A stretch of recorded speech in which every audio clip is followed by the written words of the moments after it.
I want to share Ella's story with you. She reached out and she said, my parents had opposite personalities. Dad was extremely extroverted. Mom was extremely introverted. My dad was away a lot on business, and my mom got used to running everything on her own.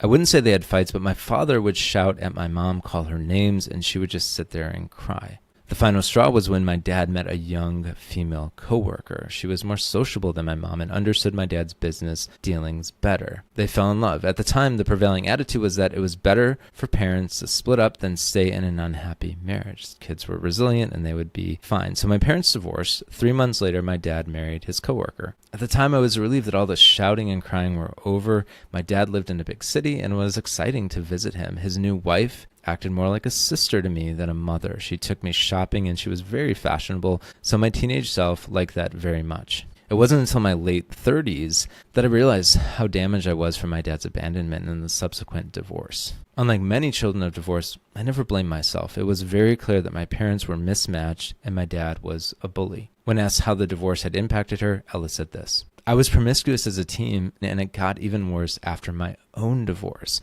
I was hopeful and trusting that every guy that I met was the one who would love and cherish me and take care of me. I'd meet a guy and already be fantasizing about being married after 2 or 3 dates, if we even got to that point. Ella, I'm so glad you shared your story with me. A few thoughts. One, it's so common to assume that you're fine after your parents get divorced. After all, the fighting is over. Maybe your parents even seem happier, so shouldn't you be happier too?